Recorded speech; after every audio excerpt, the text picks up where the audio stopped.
వీక్షకులకు స్వాగతం. నమస్కారం. మొన్నటిదాకా ఉత్తరాంధ్ర నుంచి ప్రపంచ నలుమూలలకి వలసలు వెళ్ళిన పరిస్థితి చూసాం. ఇవాళ ప్రపంచం అంతా ఉత్తరాంధ్ర వైపు చూస్తూ ఉత్తరాంధ్రకి వలసలు రావడానికి ప్రయత్నం చేస్తూ ఉంది. త్వరలో అరసర మిత్తలు శంకుస్థాపన చేసుకోబోతూ ఉంది. ఈరోజు క్యాబ్ జెమిని శంకుస్థాపన చేసుకుంది. మూలపాడు పోర్ట్ శంకుస్థాపన త్వరలో జరగబోతూ ఉంది. ఇలా అనేక పరిశ్రమలు వస్తూ ఉన్నాయి. సుమారుగా 1,00,000 కోట్ల రూపాయల పెట్టుబడితో త్వరలో గూగుల్ డేటా సెంటర్ కూడా శంకుస్థాపన జరుపుకోబోతూ ఉంది. ఇవి కాకుండా గతంలో అనేక కంపెనీలు వచ్చాయి. వీటి ద్వారా ఎన్ని ఉద్యోగాలు వచ్చే అవకాశం ఉంది? ఉత్తరాంధ్ర ఆర్థిక పరిస్థితి ఎలా మారబోతూ ఉంది? స్టీల్ సిటీగా ఉత్తరాంధ్ర పిలువబడుతుందా?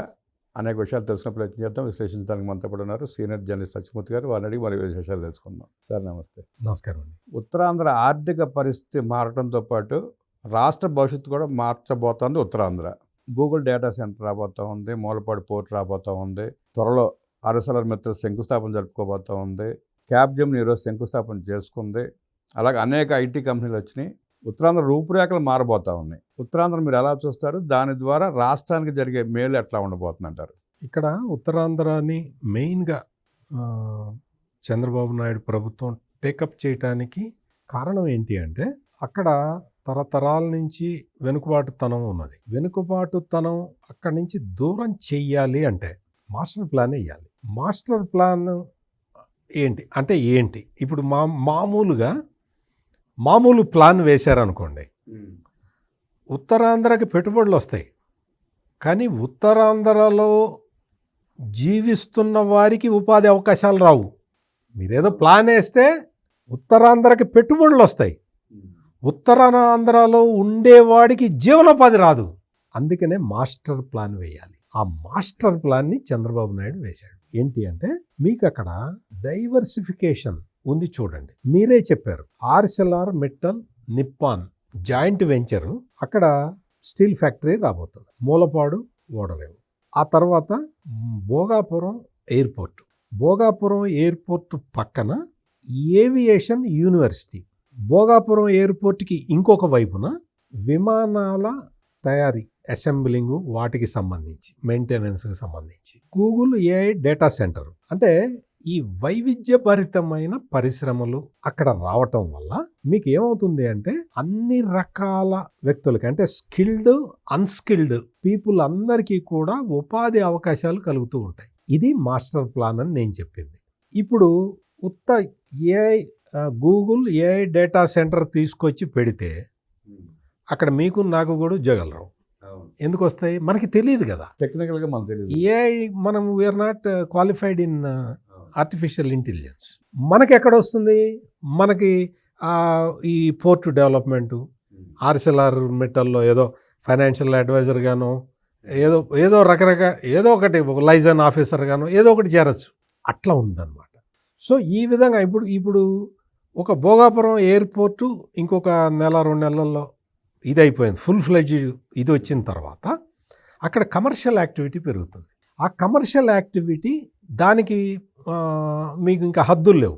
అంటే ఈ విధంగా ఒకే టైప్ ఆఫ్ అన్ని సాఫ్ట్వేర్ కంపెనీలు తెచ్చి దించారనుకోండి, అందులో పనిచేయడానికి ఎక్కడి నుంచి వస్తారు? పూణే నుంచి వస్తారు, బెంగళూరు నుంచి వస్తారు, చెన్నై నుంచి వస్తారు, లేకపోతే హైదరాబాద్ నుంచి వస్తారు. లోకల్ పీపుల్కి ఏంటి ఉపయోగం? అందుకని అక్కడ ఆల్రెడీ ఈ సాఫ్ట్వేర్ కంపెనీలు ఆల్రెడీ అక్కడ ఉన్నాయి. ఫస్ట్ దించింది సాఫ్ట్వేర్ కంపెనీని టీసీఎస్. వాళ్ళు ఆల్రెడీ రిక్రూట్మెంట్ చేశారు. తర్వాత కాగ్నిజెంట్ వాళ్ళు ఆపరేషన్స్ మొదలుపెట్టారు. వీటన్నిటికన్నా ముందు 2014 నుంచి 2019 వరకు విశాఖపట్నంలో మిలీనియం టవర్స్ కట్టి అందులో ఇంక్యుబేషన్ సెంటర్ పెట్టి సాఫ్ట్వేర్ స్టార్టప్ కంపెనీలని తీసుకొచ్చి పెట్టారు. మధ్యలో ఈ దుర్మార్గుడు వచ్చి దాన్ని మొత్తాన్ని చెడగొట్టాడు. కానీ లేకపోతే ఆ ఇంక్యుబేషన్ హబ్ అనేది ఇప్పటికే ఇంటర్నేషనల్ ఫేమ్ అయిపోయి ఉండేది. అందులో జరిగిన ఆవిష్కరణలు మొత్తం ప్రపంచం మొత్తం వాటిని తీసుకునే స్థాయిలో ఆ రోజు నారా లోకేష్ వైజాగ్ మిలీనియం టవర్స్లో ప్రారంభించిన ఇంక్యుబేషన్ హబ్ అంత రికార్డు ఇది చేసి ఉండేది. కానీ దురదృష్టం మధ్యలో పోయింది. ఇప్పుడు మళ్ళీ దాని కంటిన్యూయేషన్గా విశాఖపట్నాన్ని డేటా సెంటర్ల హబ్గా మారుస్తున్నారు. ఇప్పుడు మొత్తం ఉంది సిలికాన్ వ్యాలీలో ఉన్నాయి డేటా సెంటర్లు. ఆ తర్వాత విశాఖపట్నాన్ని సిలికాన్ వ్యాలీ స్థాయికి తీసుకెళ్ళడానికి టైం పడుతుంది, కానీ ఆ ప్రయత్నం అయితే ప్రారంభమైంది. ఇండియాలోనే అంటే భారతదేశంలో ఎన్నడూ రానంత foreign direct investment $15 billion foreign direct investment వచ్చి గూగుల్ ఏఐ డేటా సెంటర్ రూపంలో అక్కడ కూర్చుంది. ఇప్పుడు ఆర్సెల్ఆర్ నిప్పన్, ఈ నిప్పన్ ఆర్సెల్ఆర్ వీళ్ళ జాయింట్ వెంచరు అక్కడ నక్కపల్లి దగ్గరికి అక్కడ వస్తూ ఉన్నది. ఫస్ట్ ఫేజ్లో 60,000 కోట్ల రూపాయల పెట్టుబడి పెడతారు. అది మొత్తం ప్రాజెక్టు కంప్లీట్ అయ్యేసరికి 140,000 కోట్ల రూపాయల పెట్టుబడి అవుతుంది. అది చాలా పెద్ద ప్రాజెక్ట్, చాలా పెద్ద ప్రాజెక్టు. అటువంటి పెద్ద ప్రాజెక్టు వస్తూ ఉంటే జగన్మోహన్ రెడ్డికి సంబంధించిన పార్టీ వాళ్ళు ఏం ప్రచారం చేశారో తెలుసా? విశాఖ స్టీల్ ఆగిపోతుంది. విశాఖ ఉక్కుని దెబ్బ కొట్టడానికి చంద్రబాబు నాయుడు కుట్రవన్నీ ఆర్సెల్ఆర్ మిట్టల్ తీసుకొస్తున్నాడు అని ప్రచారం చేశారు. ఎంత దుర్మార్గపు ప్రచారం అంటే, విశాఖ ఉక్కు తయారు చేసే ప్రోడక్ట్స్ వేరు, ఆర్సెల్ఆర్ మిట్టల్ తయారు చేసే ప్రోడక్ట్స్ వేరు. దీనికి దానికి సంబంధమే లేదు. అంటే స్టీల్ అనేటప్పుడు ఏదైనా ఒకటి అనుకుంటారే వాళ్ళు. వాళ్ళకి వాస్తవాలతో సంబంధం లేదు. వాళ్ళన్నీ అబద్ధాలు ప్రచారం చేయడమే వాళ్ళ ప్రథమ కర్తవ్యం. ఆర్సెల్ఆర్ మిట్టల్ బేస్ స్టీల్ ఇండస్ట్రీ. మన స్టీల్ పళ్ళాలు గ్లాసులు ఉంటాయి కదా, స్టీల్. విశాఖ ఉక్కు ఫ్యాక్టరీ, వైజాగ్ స్టీల్స్ అంటారు. అది విశాఖ ఉక్కు. అదేంటి? ఐరన్ రాడ్లు, షీట్లు తయారు చేశారు. కన్స్ట్రక్షన్లో వాడుకునే స్టీల్ అది. ఇది సింపుల్ తేడా. నీకు దానికి దీనికి సంబంధమే లేదు. పైగా వాళ్ళు ఏం చేస్తున్నారు, ఆర్సెల్ఆర్ మిట్టల్ వాళ్ళు, మాకు పోర్ట్ ఇవ్వండి, ఈ పోర్టుని మేము అభివృద్ధి చేసుకుంటాము, ఈ అభివృద్ధి చేసుకొని మేము వాడుకుంటాం, మీరు వాడుకోండి అని చెప్పారు. ఈ రోజున వాళ్ళు కట్టబోయే పోర్టు వైజాగ్ స్టీల్కి ఎక్కువ ఉపయోగపడుతుంది. దీనివల్ల ఏంటి, విన్ టు విన్ సిచ్యుయేషన్ అంటారు దీన్ని. ఇది అక్కడ చేస్తున్నారు. ఇటువంటివి రకరకాల డైవర్సిఫైడ్ పరిశ్రమలు అక్కడికి వస్తూ ఉన్నాయి. ఒకవైపు సాఫ్ట్వేర్ హబ్గా మారుతున్నది, ఇంకొక వైపు డేటా సెంటర్ల హబ్గా మారుతున్నది, ఇంకొక వైపు ఈ ఉక్కు పరిశ్రమలతోటి స్టీల్ సిటీ ఆఫ్ ఇండియాగా. ఇదివరకు రూర్కెలా ఉండే, బిలాహి రూర్కెలా ఉండే చెప్పేవాళ్ళు, ఇప్పుడు వైజాగ్ కాబోతున్నది. ఇవన్నీ కూడా మాస్టర్ ప్లాన్ వేస్తేనే సాధ్యం అవుతాయి. ఇవన్నీ చేసుకుంటూ ఇప్పుడు ఇందాక నుంచి మీరు చెప్పారు క్యాప్ జెమిని వచ్చేసి వాళ్ళ ఇవి మొదలు పెట్టేశారు. ఇక్కడ ఈ సాఫ్ట్వేర్ ఇండస్ట్రీ విశాఖపట్నానికి ఎప్పుడైతే వచ్చిందో అప్పుడు నెక్స్ట్ కావాల్సింది ఏంటి, ఈ ట్రాన్స్పోర్టేషన్ కావాలి. మెయిన్ లాజిస్టిక్ మెయిన్ ఇది ఏంటి, ఎక్కడెక్కడి నుంచో సిఇఓలు వీళ్ళు వస్తూ ఉంటారు. వాళ్ళు రావటానికి పోవటానికి ఒక ఫెసిలిటీ ఉండాలి. అందుకు భోగాపురం ఎయిర్పోర్ట్ ఉపయోగపడుతుంది. తర్వాత అక్కడ స్టార్ హోటల్స్ కొన్ని 2-3 స్టార్ట్ చేస్తూ ఉన్నారు. ఎందుకు అంటే 5 స్టార్ హోటల్స్ లేకుండా you cannot attract people to come over they. MNC company. So ఇవన్నీ కూడా సైమల్టేనియస్గా జరుగుతూ ఉన్నాయి. సైమల్టేనియస్గా ఇవన్నీ జరగటం వల్ల ఒకవైపు టూరిజం పెరుగుతుంది. ఎప్పుడైతే హోటల్ ఇండస్ట్రీ వస్తుందో అప్పుడు టూరిజం విపరీతంగా పెరుగుతుంది. విశాఖపట్నం నుంచి ఇప్పుడు నడుపుతున్న క్రూజ్ షిప్లు ఖాళీ లేకుండా తిరుగుతూ ఉన్నాయి. అంటే టూరిజం ఒకవైపు పెరుగుతూ ఉంటుంది, ఇంకొక వైపు సాఫ్ట్వేర్ ఇండస్ట్రీ పెరుగుతుంది. ఈ డేటా సెంటర్లు కూడా మామూలు డేటా సెంటర్లు కాదు, ఇవి ఏఐ డేటా సెంటర్లు. ఆర్టిఫిషియల్ ఇంటెలిజెన్స్కి సంబంధించి మన సబ్ కాంటినెంట్ మొత్తం కూడా విశాఖపట్నం నుంచి ఆపరేట్ అవుతుంది. విశాఖపట్నం బేస్గా ఏఐ టెక్నాలజీ, ఏఐ డేటా అంతా కూడా విశాఖపట్నం తీర ప్రాంతంలో ఉంటుంది. ఇంత అంటే ఒక్కొక్క లేయర్లో ఒక్కొక్కటి కన్ఫర్మ్ చేసుకుంటూ ముందరికి వెళ్ళటం అనేది వేరే వ్యక్తులకి ఇంపాసిబుల్. రామరామ గారు, ఇంపాసిబుల్. సార్ మామూలుగా ఒక్క పోర్ట్ ఉండి విశాఖ స్టీల్ ప్లాంట్ అనే విశాఖపట్నం చాలా అద్భుతంగా ఉంది. ఎంప్లాయ్మెంట్ బాగుంటుంది, అక్కడ వాళ్ళ జీడిపి అంతా బాగానే ఉంటుంది. ఇన్ని ప్లాంట్లు, ఇన్ని ప్రాజెక్టులు, ఇన్ని ఐటీ కంపెనీలు వస్తే అసలు ఉత్తరాంధ్ర మొత్తం వైజాగ్లో తయారై పరిస్థితుందిగా. అదే చెప్తున్నా మీకు అసలు వైజాగ్ సిటీలో ఏముంది? విశాఖ ఉక్కు తీసేసి చూస్తే పోర్ట్ ఒకటే ఉంటుంది. అదొక్కటే ఉంటుంది కదా. ఇప్పుడు వైజాగ్ స్టీల్స్ లాంటివి ఒక 10 వచ్చినాయి అనుకోండి, పరిస్థితి ఎట్లా ఉంటుంది? అద్భుతంగా ఉంటుంది. ఇది జరగబోతున్నది. ఉత్తరాంధ్రలో జరగబోతున్న అద్భుతం ఇది. దీన్ని భరించలేక, దీన్ని సహించలేక Jaganmohan Reddy Google AI data సెంటర్కి వ్యతిరేకంగా హైకోర్టులో వాళ్ళ పార్టీ పార్లమెంటు సభ్యుడితోటి పబ్లిక్ ఇంట్రెస్ట్ లిటిగేషన్ వేయించాడు. హైకోర్టు ఏం చెప్పిందో తెలుసా? గవర్నమెంట్ ల్యాండ్ అలాట్ చేయకపోతే పరిశ్రమలు ఎలా వస్తాయి? మీరు ఎంపీ అయ్యుండి మీకు ఆ మాత్రం తెలీదా, ఆ మాత్రం జ్ఞానం లేదా అన్నట్టుగా హైకోర్టు జడ్జిమెంట్ ఇచ్చింది. అంతకు ముందు సాఫ్ట్వేర్ కంపెనీలకి ల్యాండ్ ఇవ్వటం మీద, టీసీఎస్కి ల్యాండ్ ఇవ్వటం మీద, ఐబిఎంకి ల్యాండ్ ఇవ్వటం మీద, ఇటువంటి కంపెనీలకి ల్యాండ్ ఇవ్వటం వేస్ట్ అని ఒక అతను కోర్టుకు వెళ్ళాడు. అంటే వైసీపీ ప్రాంప్టింగ్ తోటే అతను కోర్టుకు వెళ్ళాడు. అప్పుడు కోర్టు ఇవే విషయాలు చెప్పింది. సాఫ్ట్వేర్ కంపెనీలకి స్థలం ఇవ్వకపోతే ఎవరికి ఇస్తారా, నీకు ఇస్తారా అని అడిగింది. ఈ జగన్మోహన్ రెడ్డి ఎక్కడైనా సరే ఒక సాఫ్ట్వేర్ ఇండస్ట్రీ డెవలప్ అవుతున్నది అంటే దానికి అడ్డం పడిపోతున్నాడు. మీకు ఇప్పటికి 2-3 ఎగ్జాంపుల్స్ చెప్పా. అమరావతిలో యూనివర్సిటీ పెడతానంటే ఆ యూనివర్సిటీకి లెటర్ రాస్తాడు. సాయంత్రం 6 దాటితే ఇక్కడ అందరు రేపులు జరుగుతాయి, అమ్మాయిలకి రేపులు జరుగుతాయి, మీరు ఎవ్వరు రావద్దని మెయిల్స్ పంపిస్తాడు.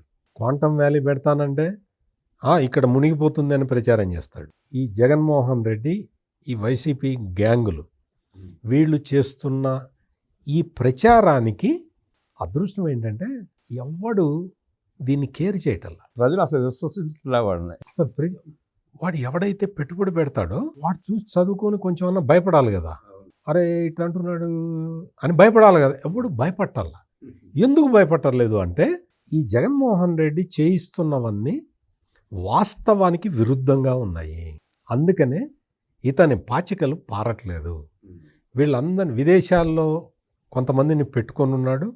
ఆ విదేశాల్లో ఉన్నవాళ్ళు ఈ ప్రచారం చేస్తూ ఉన్నారు. ఇటువంటి ప్రచారం చేసి సంస్థల్ని బెదరగొట్టాలి అని ప్రయత్నం చేస్తూ ఉన్నారు. జగన్మోహన్ రెడ్డి ఎంత ప్రయత్నం చేసినా మరి పరిశ్రమలు అయితే వస్తూనే ఉన్నాయి, ఇనాగరేషన్లు జరుగుతూ ఉన్నాయి, ఉత్పత్తులు ప్రారంభిస్తూ ఉన్నాయి. ఒక్కసారి మీరు కాకినాడ వెళ్ళి చూసిరండి రామరమ్మ గారు. నిన్న మొన్నటి వరకు మూతబడిపోయిన నాగార్జున ఫర్టిలైజర్స్ అండ్ కెమికల్స్ ఈ రోజున గ్రీన్ అమోనియా ప్రాజెక్టుగా ఎంత శరవేగంగా ముందరకెళ్తుందో చూసిరండి. ఎలక్షన్ జరుగుతుంది సార్, అది మిషన్ కమిషనింగ్ చేస్తున్నారు. ఉత్తరాంధ్రలో ఇంకోటి ఎన్టీపీసీ గ్రీన్ హైడ్రోజన్ ఏదో ప్రాజెక్ట్ ఒకటి ఉందనుకుంటా. గ్రీన్ హైడ్రోజన్ ప్రాజెక్టు అది పెద్ద ప్రాజెక్టు. అది కూడా 1,50,000 కోట్ల ప్రాజెక్టు. అది స్టార్ట్ అవుతూ ఉన్నది. అదేంటంటే గ్రీన్ హైడ్రోజన్ అనేది రాబోయే రోజుల్లో కాస్ట్లీయెస్ట్ ఫ్యూయల్. అందుకని గ్రీన్ హైడ్రోజన్ అనేది చాలా అవసరం. ప్రపంచంలో దాదాపుగా ఒక 4-5 దేశాలే దాన్ని ఇప్పుడు తయారు చేస్తూ ఉన్నాయి. ఆ 4-5 దేశాల్లో ఒకటి దుబాయ్. ఇది ఇరాన్ ఇజ్రాయెల్ వార్తోటి బహుశా ఆ ప్లాంట్ కూడా దెబ్బతిన్నదేమో నాకైతే డౌట్. దుబాయ్లో చాలా ధ్వంసమైనాయి కాబట్టి ఇది కూడా ఇంటాక్ట్ ఉందో లేదో నాకు doubt. Data centre, Google data centre కూడా ధ్వంసమైనాడు. అంటే ఇంకొక విషయం ఏంటంటే ఈ విదేశాల నుంచి అక్కడక్కడ వాళ్ళ దేశాల్లో డబ్బులు కొట్టేసి దుబాయ్లో పెట్టుబడులు పెట్టే ఒక స్వర్గధామం ఉంటుంది, పామ్ జమేరా అని. దాని మీద ఇరాన్ వాడు అటాక్ చేశాడు.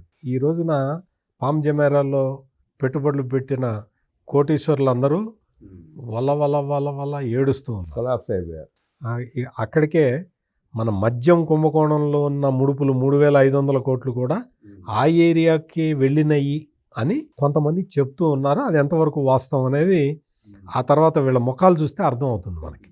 వీళ్ళ ముఖాలు చూస్తే, ఏడుపు మొహాలు చూస్తే అర్థమైపోతుంది. అంటే నేను ఎందుకు చెప్తున్నానంటే ఈ విధంగా అంటే బహుముఖంగా ఒక ప్రాంతాన్ని అభివృద్ధి చేసే అవకాశం రావటం కూడా గొప్ప విషయం. మనం ఖచ్చితంగా ఆంధ్రప్రదేశ్లో ఈ డబుల్ ఇంజన్ సర్కార్ ఎట్లా ఉంటుంది అనేది మనం డిమాన్స్ట్రేట్ చేసి చూపిస్తున్నాం. That is the greatness. Double engine సర్కార్లు చాలా చోట్ల, చాలా రాష్ట్రాల్లో బీజేపీ ఉంది, కేంద్రంలో బీజేపీ ఎన్డీఏ కూటమే ఉంది. కానీ ఇంత ఎఫెక్టివ్గా చేయట్లే. ఇక్కడ ఎందుకు అవుతున్నది? ఇక్కడ ఎందుకు అవుతుంది అంటే చంద్రబాబు నాయుడు తన విజన్ తోటి వీటన్నిటికీ ఒక్కొక్కటి ప్లాన్ చేసుకుంటూ వెళ్తున్నాడు. అది ఇక్కడ జరుగుతున్నది. ఈ గూగుల్ ఏ డేటా సెంటర్ తీసుకురావటం, ఎఫ్డిఐ ది బిగ్గెస్ట్ ఎఫ్డిఐ విశాఖపట్నానికి రావటం, ఆ తర్వాత దాని మీద జగన్మోహన్ రెడ్డి ఎంత విష ప్రచారం చేసినా గూగుల్ సీఈఓ సుందర్ పిచాయ్ వచ్చినప్పుడల్లా వైజాగ్ను చూస్తే నాకు ఆనందం కలుగుతుంది అంటాడు. నరేంద్ర మోడీ సహకరిస్తున్నాడని చెప్తాడు. ఆంధ్రప్రదేశ్ ప్రభుత్వం చాలా అద్భుతంగా పనిచేస్తుందని చెప్తాడు. ఈ 3 సెంటెన్సులు పాపం ఆయనకి పడవు. మనం ఏం చేస్తాం? అట్లాగే ప్రతిదీ లక్ష్మీ మిట్టల్ ఆయన ఇప్పటికే చంద్రబాబు నాయుడిని ఒక 5-6 సార్లు కలిసి ఉంటాడు. 5-6 సార్లు కలిసి don't worry we are coming to your state మొన్న కూడా ముంబైలో లోకేష్ గారిని కలిసి మాట్లాడారు. చెప్తూ ఉంటాడు. ఎందుకు వస్తున్నారు వీళ్ళందరూ? ఎందుకు వస్తున్నారు అంటే కేవలం ల్యాండ్ ఇవ్వటమే కాదు, the friendly atmosphere, is of doing business, ఆ కాన్సెప్ట్ పెట్టిన రాష్ట్రంగా ఆంధ్రప్రదేశ్ వైపు వీళ్ళందరూ కూడా ఆకర్షితులవుతున్నారు. చంద్రబాబు నాయుడు తన విజన్ తోటి ఈ పాలసీ డాక్యుమెంట్లు తయారు చేసి ఏ ఇండస్ట్రీకి ఏ విధంగా మేము ఇన్సెంటివ్స్ ఇస్తాము అని ముందరే విధాన పత్రాలు ఇవ్వటం వల్ల ఆంధ్రప్రదేశ్కి అడ్వాంటేజ్ వచ్చింది. దాంతోపాటు పకడ్బందీగా మీరు నిన్నగాక మొన్న అసెంబ్లీ ఆమోదించిన రాష్ట్ర బడ్జెట్ చూడండి. అందులో క్యాపిటల్ ఎక్స్పెండిచర్, మూలధన వ్యయం దాదాపుగా 57,000 కోట్ల రూపాయలు పెట్టారు. 57,000 కోట్ల రూపాయల క్యాపిటల్ ఎక్స్పెండిచర్ ఎందుకు పెట్టారు అంటే ఇక్కడ జరుగుతున్న పారిశ్రామికీకరణ, ఇక్కడ జరుగుతున్న ఐటీ కంపెనీల అభివృద్ధి, మిగిలిన ఇన్ఫ్రాస్ట్రక్చర్ డెవలప్మెంట్ చెయ్యాల్సిన అవసరాన్ని సూచిస్తూ ఉన్నాయి. అందుకని ఈ కంపెనీలు, ఇప్పుడు వచ్చిన కంపెనీలన్నీ కూడా వాళ్ళ యాక్టివిటీ స్టార్ట్ చేయాలి అంటే స్టేట్ బడ్జెట్లో క్యాపిటల్ ఎక్స్పెండిచర్ని పెద్దగా పెట్టుకొని వాళ్ళకి మౌలిక సదుపాయాలు, road connectivity, air connectivity, rail connectivity, వీటితో పాటు లాజిస్టిక్ ఫెసిలిటీసు ఇవన్నీ కల్పించాల్సిన అవసరం ఉంది. ఆ అవసరానికి తగ్గట్టు రాష్ట్ర బడ్జెట్లో క్యాపిటల్ ఎక్స్పెండిచర్ని పెద్దగా పెట్టారు. ఇంత ఆలోచించి చేస్తున్నారు కాబట్టే ఉత్తరాంధ్ర ఆ విధంగా డెవలప్ అవుతూ ఉన్నది. ఒక్క ఉత్తరాంధ్రనే కాదు, రాయలసీమలో ఇండస్ట్రియల్ హబ్బులు వస్తూ ఉన్నాయి. చాలా వస్తున్నాయి. ఇండస్ట్రియల్ హబ్బులు వస్తున్నాయి. అనంతపురం అనేది అది ఒక స్పేస్ రీసెర్చ్ డెస్టినేషన్ కాబోతూ ఉన్నది. సెంట్రల్ ఆంధ్రాలో క్వాంటమ్ వ్యాలీ వచ్చేసిన తర్వాత, ఇప్పుడు వస్తుంది బ్రిస్క్గా యాక్టివిటీస్ నడుస్తూ ఉన్నాయి. మీరు అది వచ్చేసిన తర్వాత మీరు చూడండి, విజయవాడలో ఇప్పుడున్న హోటళ్ళు సరిపోవు. ఇప్పుడున్న హోటళ్ళు ఏ మూలకి పనికిరావు. అందుకే బాబు గారు 50,000 రూమ్స్ కావాలి కట్టండి హోటల్స్ అంటున్నారు. అంటే క్వాంటమ్ వ్యాలీ వస్తూ ఉంటే హోటళ్ళు కట్టడం ఏంటి? అదే ఇప్పుడు హోటళ్ళు కడితే క్వాంటమ్ వ్యాలీకి వచ్చే అతిథుల సంఖ్య తట్టుకోలేరు, రాష్ట్రం తట్టుకోలేదు, విజయవాడ తట్టుకోలేదు. అందుకే సార్ ఇంటర్నేషనల్ ఎయిర్పోర్ట్ కూడా కట్టాలనేది. అది ఇంకో ఇంటర్నేషనల్ ఎయిర్పోర్ట్. అంటే ఇవన్నీ కూడా ఏంటి అంటే లాంగ్ టర్మ్లో మనకి కావలసిన గోల్స్ని సెట్ చేసుకోవటం వల్లే ఇవన్నీ జరుగుతూ ఉన్నాయి. ఒక్క ఉత్తరాంధ్రనే కాదు, రాయలసీమ, సెంట్రల్ ఆంధ్ర కూడా గ్యాల్వనైజ్ అవుతూ ఉన్నాయి. ఇవన్నీ కూడా రాష్ట్ర ప్రభుత్వానికి ఆదాయం తీసుకొచ్చి పెట్టే ప్రాజెక్టులు కాబట్టి దీన్నే సంపద సృష్టించటం అంటారు. తెలియని వాళ్ళు ఎంత ఎగతాళి చేసినా ఇదేనా సంపద సృష్టి అంటాడు ఒకడు. నీకేం తెలుసు సంపద సృష్టి అంటే? ఇదే సంపద సృష్టి అంటే. చంద్రబాబు నాయుడు గారు సంపద సృష్టిస్తూ ఉంటే ఆనాడు రాజశేఖర రెడ్డి నుంచి మన జగన్ రెడ్డి దాకా ఆ సృష్టిని సంపద దోచుకోవడం సరిపోయింది. ఈసారి దోచుకోవడానికి అవకాశం రాదు. ప్రజలు కూడా అవకాశం ఇచ్చే పరిస్థితి లేదు. సరే, ఇంకో చిన్న ప్రశ్న. గ్రీన్ హైడ్రోజన్ వల్ల లోకల్గా అంటే ఆంధ్రాలో ఉన్న ప్రజలకు ఏమైనా ఉపయోగం ఉంటుందా? ఉంటుంది. అంటే జాబ్స్, ఇన్వెస్ట్మెంట్ కాకుండా మీకు ఒకటే ఏంటంటే ఈ గ్రీన్ హైడ్రోజన్ అనేది చాలా పరిశ్రమలకు వాడతారు. దాన్ని పెడుతున్న పర్పస్ ఎక్స్పోర్ట్ పర్పస్. ఇప్పటికే చాలా దేశాలతోటి మన గ్రీన్ హైడ్రోజన్ ఇది స్టార్ట్ కాగానే మాకు ఇవ్వండి అనే అగ్రిమెంట్ జరిగినాయి. మీకు ఏంటి మీకు ఎందుకు అంటే ఇప్పుడు ఇండియా నుంచి ఆంధ్రప్రదేశ్ నుంచి గ్రీన్ హైడ్రోజన్ ఎక్స్పోర్ట్ పెరిగింది అనుకోండి, ఎవరికి బెనిఫిట్? ఓవరాల్ మన ఆంధ్రప్రదేశ్ దానికి సంబంధించి ఆంధ్రప్రదేశ్కే బెనిఫిట్, ఆంధ్రప్రదేశ్కే కాకుండా దేశానికి బెనిఫిట్. మీకు అక్కడ ఎంప్లాయ్మెంట్ ఒకటి క్రియేట్ అవుతుంది, లోకల్గా ఇన్ఫ్రాస్ట్రక్చర్ క్రియేట్, దాని ఎకో సిస్టమ్ క్రియేట్ అవుతుంది. అది మనకి డైరెక్ట్ బెనిఫిట్. ఇండైరెక్ట్ బెనిఫిట్ ఏంటి? స్టేట్కి ఇన్కమ్ వస్తుంది, కంట్రీకి ఇన్కమ్ వస్తుంది, తద్వారా మనకి అందరికీ లాభం చేకూరుతుంది. ఉత్తరాంధ్ర అభివృద్ధితో పాటు రాష్ట్ర భవిష్యత్తుని మార్చబోయే అనేక పరిశ్రమల గురించి, ఐటీ కంపెనీల గురించి అద్భుతంగా విశ్లేషించిన సత్యమూర్తి గారికి ధన్యవాదాలు తెలియజేస్తూ నమస్కారం.